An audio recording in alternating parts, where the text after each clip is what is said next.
Swami Atmashraddhananda Ji is not new to our senior students here. He's been guiding the Vivekananda Study Circle activities for past 8 years and is quite well known among the student circle here. He joined Ramakrishna Order as a monk in its Bangalore Center in 1989. He spent 4 years at Bangalore Ashramam, 2 years at Belur Mutt, and was in Mysore for 9 years in Sri Ramakrishna Vidyashala before coming to Chennai in 2004. He edits English monthly of Ramakrishna Mutt titled The Vedanta Kesari, a spiritual and cultural magazine now in its 99th year of publication. He authored and edited several books in English. Besides speaking in Ramakrishna Mutt on Upanishads and a weekly class on guided meditation at Vivekananda Illam on Marina Beach, he's been taking our BSc classes for last 8 years and guiding us in various activities. His continued guidance and association with VSC is a source of strength and vital support for us all. Now, without further delay, I invite Swami Atmashraddhananda Ji to deliver introduction. Revered Swami Ashutoshanji Maharaj, dear and respected Sri N. Gopal Krishna Ji, Professor Sri V.S. Murthy Ji, other faculty members, invitees, and my very dear young friends.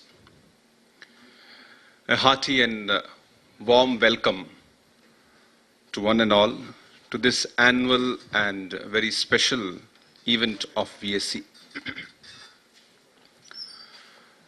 Happily, we are entering the 16th year of our earnest effort to serve our young, vibrant minds in IIT Madras.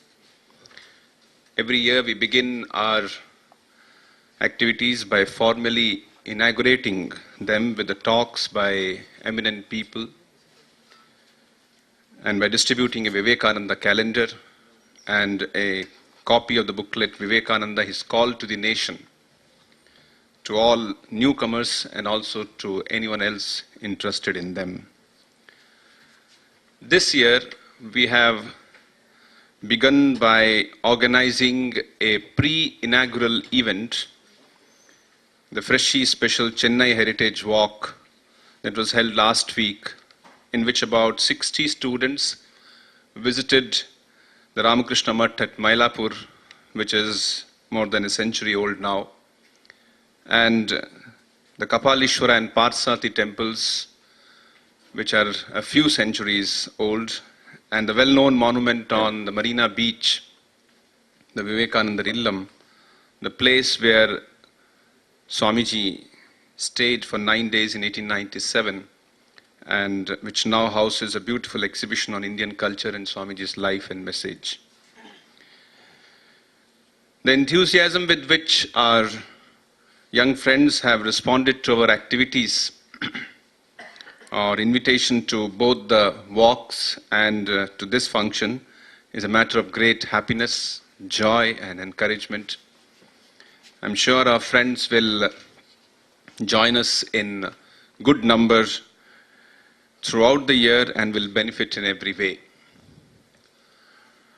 As Pranav has already spoken and given a detailed picture of our activities, I would focus, by way of introduction to the goal of VSC, on two issues that every young mind faces or grapples with, and how one can derive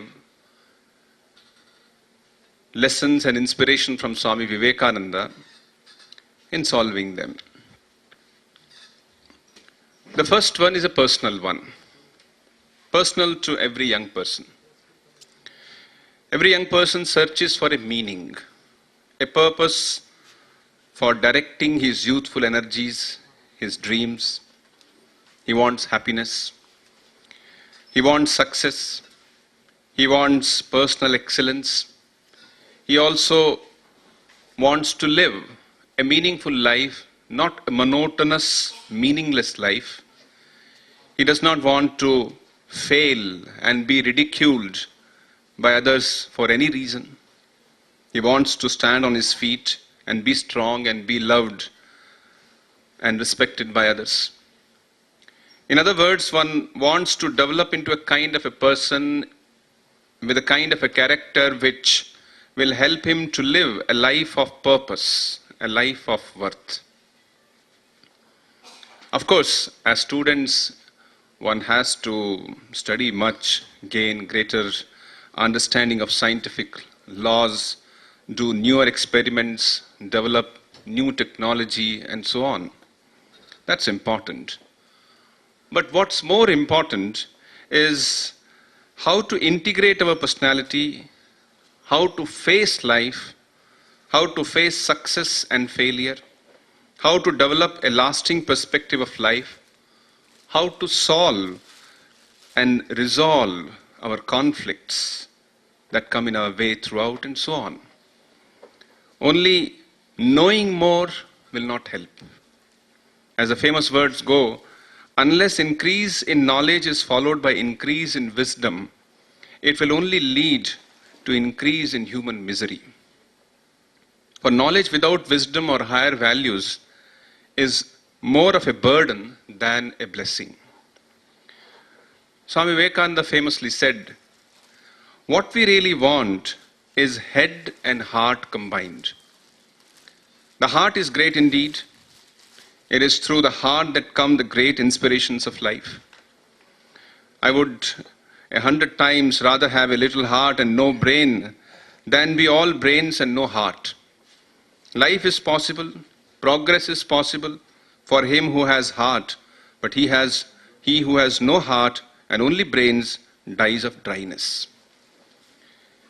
At the same time, we know that he who is carried along by his heart alone has to undergo many ills. For now and then he is liable to tumble into pitfalls. The combination of heart and head is what we want. I do not mean that a man should compromise his heart for his brain or vice versa. But let everyone have an infinite amount of heart and feeling, at the same time an infinite amount of reason. Let them go together without limit. This is what Swamiji said. He always insisted that inner conquest is the basis of true success in life.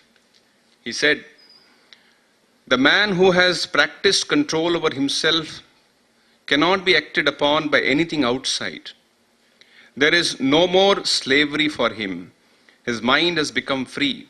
Such a man alone is fit to live in the world." We generally find men holding two opinions regarding the word. Some are pessimists and say how horrible this word is, how wicked.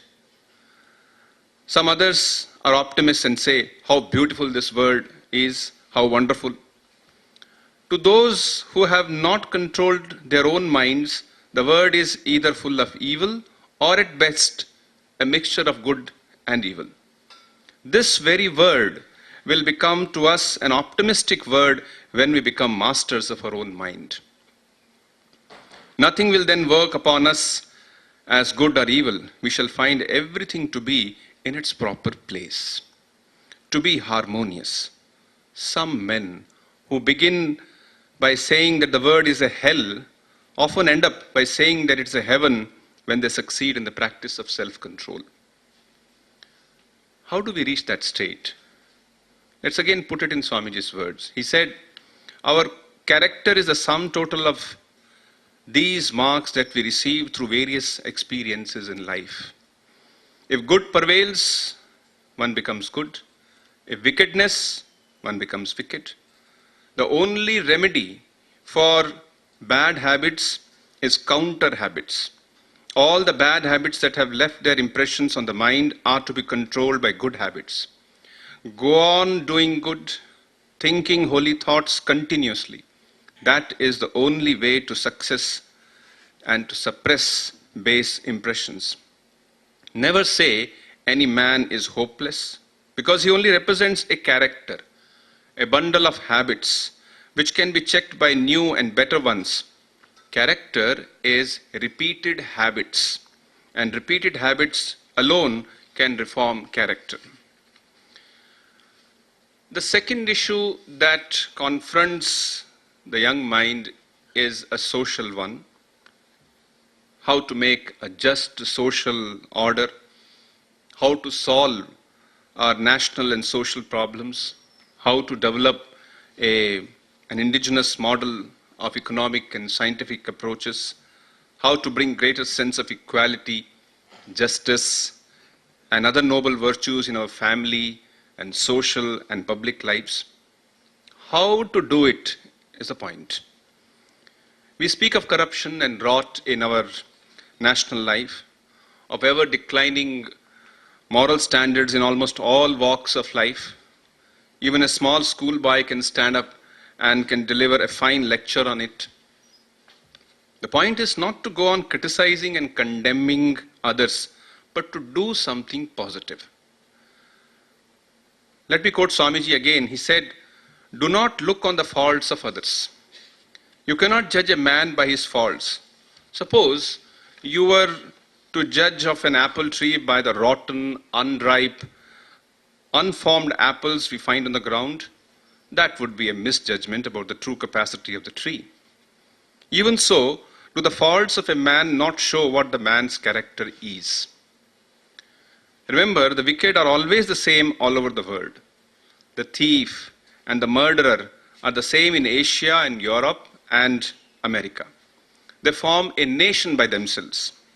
It is only the good and the pure and the strong that you find variety. Do not recognize wickedness in others.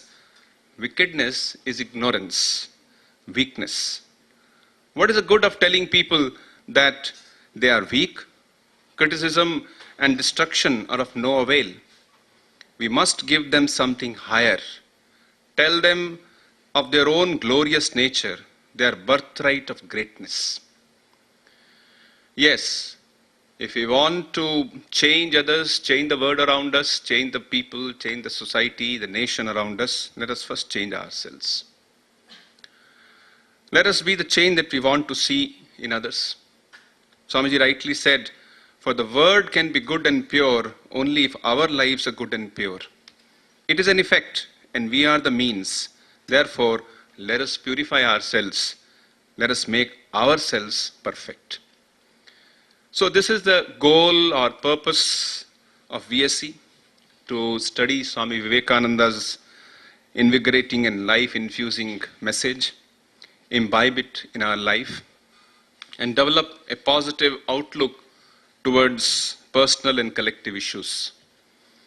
Through all our activities, we try to develop a reasonable and clearer picture of life, of true happiness, of the ultimate goal of life, and so on. This year, as already Pranav pointed out, marks the beginning of the 2-year-long celebrations of Swami Vivekananda's 150th birth anniversary. Swamiji's love for India bordered on worship. When a Western disciple of Swamiji asked him how he can or what he can do for him, Swamiji immediately replied, "Love India."